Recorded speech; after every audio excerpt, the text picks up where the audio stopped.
Oke, kali ini kita bakal ngebahas tentang asma bronkial. Nah, sebelumnya apa sih itu asma? Nah, asma itu adalah suatu kelainan berupa inflamasi atau peradangan kronik saluran napas yang menyebabkan hiperaktivitas bronkus terhadap berbagai rangsangan yang ditandai dengan gejala episodik berulang berupa mengih, batuk, sesak napas, dan rasa berat di dada, terutama pada malam atau dini hari, yang umumnya bersifat reversibel baik dengan atau tanpa pengobatan ya. Jadi asma ini teman-teman jadi suatu penyakit ya teman-teman, ini penyakit inflamasi akibat reaksi alergi, baik itu dari suatu zat tertentu atau dari obat-obatan tertentu, itu yang menyebabkan menyempitnya bronkus saluran napas itu, sehingga menyebabkan uh, gejala-gejala seperti berubah mengingik-ngik dan kadang suka batuk sertai sesak napas. Nah, buat klasifikasi asma itu di sini dibagi berdasarkan derajat keseringannya teman-teman. Di sini ada asma yang episodik jarang, episodik sering, dan asma persisten. Nah, ini teman-teman bisa dilihat. Ini tabel dari Pedoman Nasional Asma Anak. Oke, ada frekuensi serangannya, lama serangannya, intensitas serangan, terus di antara serangannya ada gejala atau tidak, tidur dan aktivitas, pemeriksaan fisik luar serangan, obat pengendali, uji faal paru, variabilitas faal paru.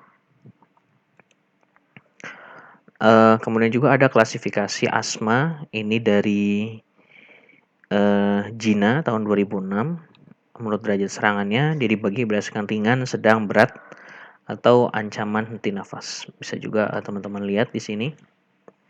Oke, kita ke etiologi dan juga faktor risikonya. Nah, untuk etiologi dan faktor risikonya, untuk etiologinya itu biasanya penyebabnya adalah alergi teman-teman. Baik tadi berupa zat, atau berupa obat-obatan, atau debu, dan lain-lain. Nah, untuk faktor pencetus dan faktor risikonya itu yang pertama, itu ada faktor host, ada dari genetik juga, obesitas, jenis kelamin, faktor lingkungan, rangsangan dari bahan atau zat, rangsangan bahan zat luar rumah, infeksi saluran pernafasan atas atau ISPA, asap rokok, asap pabrik, asap-asap, polusi udara, obat-obatan, dan biasanya terjadi pada masyarakat yang sosial ekonomi rendah. Nah, ini yang sering etiologinya itu dari tungau debu rumah, teman-teman. Nah, tungau debu rumah ini termasuk parasit ya, teman-teman. Biasanya dapat ditemui pada kasur-kasur yang jarang dijemur atau dicuci. Nah, ini klasifikasinya kingdomnya Animalia, Arthropoda, Arachnida, Acarina, Aceriformes, Pyroglyphidae, Dermatopagoides, Pteronyscinus. Nah, tungau debu rumah juga di sini morfologinya itu panjangnya kurang lebih sangat kecil, 420 mikrometer, lebarnya 250 sampai 320 mikrometer. Beda dan jantan dan betinanya di sini. Bagian luar tubuhnya memiliki kutikula, stadium dewasanya memiliki 4 pasang kaki, larvanya 3 pasang. Habitatnya ini keadaan rumah yang kurang ventilasi, teman-teman. Suhu dan kelembapannya tinggi, biasanya terdapat pada karpet dan tempat tidur.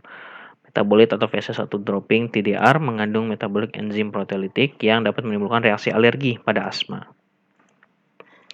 Untuk ilmu kedokteran dasarnya di sini yang harus teman-teman pelajari adalah dari anatominya dulu. Tadi saluran napas ada bronkus, itu yang primer, sekunder, dan tersier.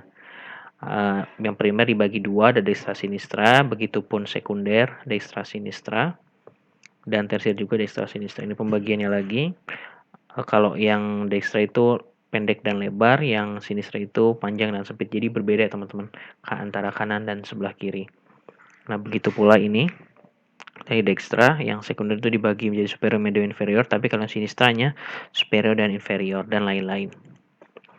Vaskularisasi dari bronkus itu diperdarahi oleh arteri bronkialis cabang dari aorta thoracalis, dan venanya itu vena bronchialis yang bermuara ke vena azygos. Nah, ini inervasinya dari simpatisnya itu segmen T1 sampai T4 dan parasimpatisnya itu vagus ya, teman-teman. Ini limfatiknya, sirkulasi limfatiknya. Kemudian dari histologi bronkusnya itu juga nih teman-teman harus ngebedain antara bronkus, bronchiolus, terminal bronchiolus, bronchiolus terminal, dan bronchiolus respiratorik. Ini ada penjelasannya. Dari fisiologi pernapasan juga. Nah, tahapan respirasi di sini terbagi 3, ada ventilasi saat masuknya dan keluarnya udara ke dalam paru, kemudian difusi itu pertukaran antara O2 dan CO2, dan perfusi itu dari O2 bertukar di jaringan. Kali ini di darah. Fisiologi bronchiolusnya. Oke, mungkin ini adalah contoh bagan patogenesis dan patofisiologi perjalanan penyakitnya tadi. Dari tungau debu rumah itu yang membersihkan karpet, itu kan saat kita membersihkan karpet biasanya ada kayak debu-debu yang berterbangan ya teman-teman. Itu alergen berterbangan, alergen masuk, dan juga di sini pada penderita yang memiliki riwayat genetik pada keluarganya, seperti contohnya di sini ayahnya memiliki faktor genetik juga berisiko jadi asma, sehingga timbul respon alergi.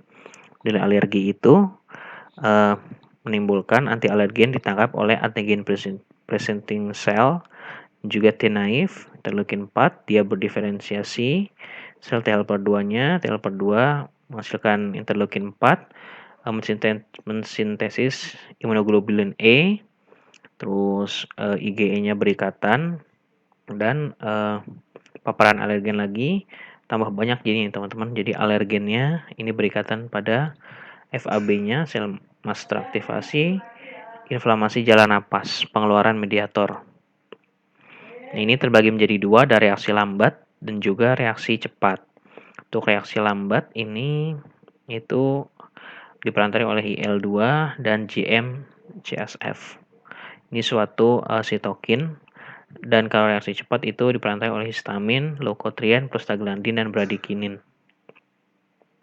Efek-efeknya batuk kering, obstruksi saluran napas bawah, terus